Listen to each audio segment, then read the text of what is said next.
I recently did a video about the magical creatures in Harry Potter, and I got a comment asking if I knew much about the aquatic magical creatures in Harry Potter. So here is a video about the aquatic creatures in Harry Potter. Now I am going to be talking through, I think it's about 7 that I've got to talk through, and I'm going to be also categorise them as we go through into if they are intelligent and neutral / allied creatures, hostile or dangerous, and also the last category if they are mythical or lesser known aquatic beasts as well.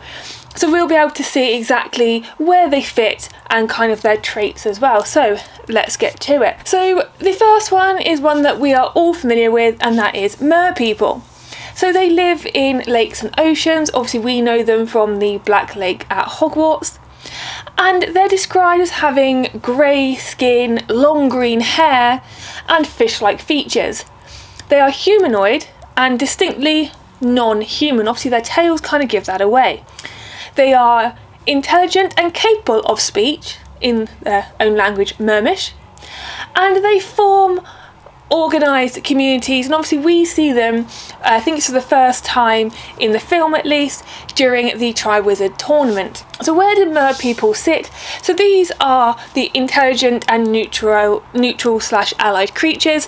So just to give you kind of an indication what I mean by that, these are creatures which are sentient or semi-sentient and can coexist peacefully with humans. So definitely merpeople do fit inside that category. The next one we have are the Grindylows. So these guys live in freshwater lakes and ponds. They're small horned water demons with pale green skin and long fingers. They are hostile and aggressive towards wizards and muggles. They just basically don't like any humans.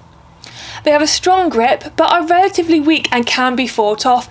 And again, we do see them in the Goblet of Fire in the Black Lake, but we also see them, or they are referenced, should I say, in Fantastic Beasts as well. So Grindylows actually fall under the hostile or dangerous creatures category, and what this means is that they're aggressive or predatory towards humans and generally pose a threat. And again, I absolutely do think that these guys fit in that category. So moving on, we have kelpies. So these are river and lakes they live in, particularly in Britain and Ireland. Now these are probably one of my favourite sea creatures. They are shape-shifting water demons, and they most often appear as horses, and that's why I love them. They are literal sea horses. I just think it's amazing. They can transform to lure humans though to their watery deaths, and the largest known kelpie is the Loch Ness Monster, would you believe? Now they are seen and described as well in Fantastic Beasts and Where to Find Them, and then in the second movie, I think it's the second one, that is where you actually, sorry, it's the third movie, beg your pardon, I think it's Secrets of Dumbledore, is where you see Newt at home, and he's got a kelpie which he has to give medicine to, and I just love that scene. I think it's, I just love them. I mean, now I know that they kind of try and slow humans to their death, taking the shine off a little bit, but I still think they're great. So where do they fit in our categories? So kelpies are also hostile or dangerous creatures, and again, can see that.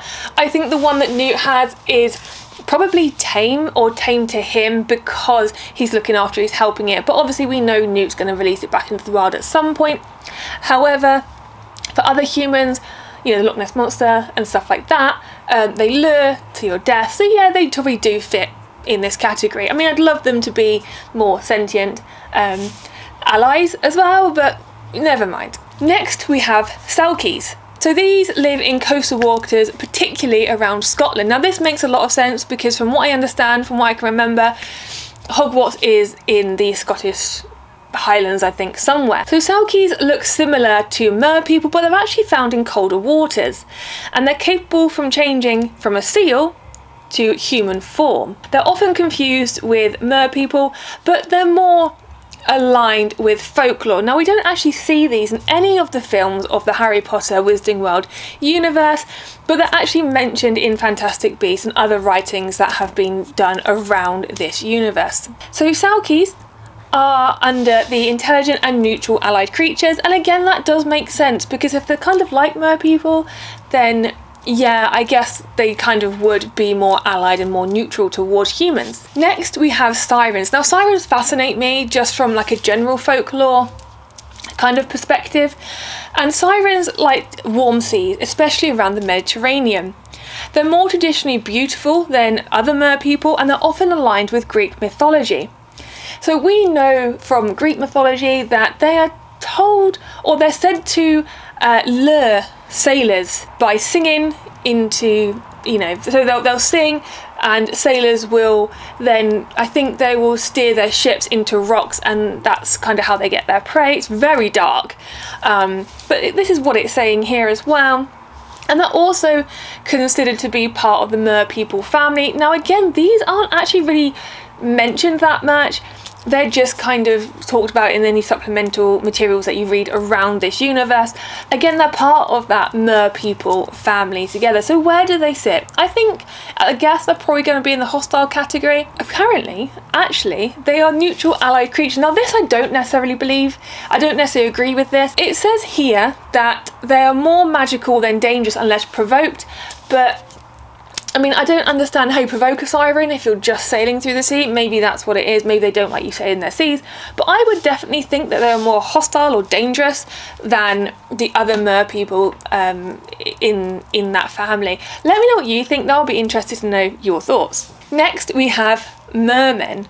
So this is a subtype of merpeople once again, and their habitat is the same as mermaids. So they're similar to mermaids again, but they are larger and stronger, and they participate in merfolk society, including governance and protection of territory. So they again kind of fit under the intelligent and neutral allied creatures because they are just blanketed under the merpeople banner. It's just that they are stronger, and probably I think a bit bulkier as well, a bit more muscly than the general merpeople, the mermaids that you get in that category. So again, yeah, I think that they probably do sit under that intelligent neutral allied creature bracket. Now again, they can be aggressive if provoked. They are trying to protect where they live. So I think that's fine. I think that's appropriate. So the last one to tell you about, then I've got a couple of extra bonus ones for you. So we have the giant squid. Of course, I had to mention the giant squid. Now, the giant squid is non-magical. It's possibly semi-magical, but it hasn't got magical powers as such. And we know it lives in the Black Lake at Hogwarts. And it's a massive, seemingly tame giant squid. It's not aggressive, and it occasionally helps students, but its exact magical classification is actually unclear. It's never really been mentioned.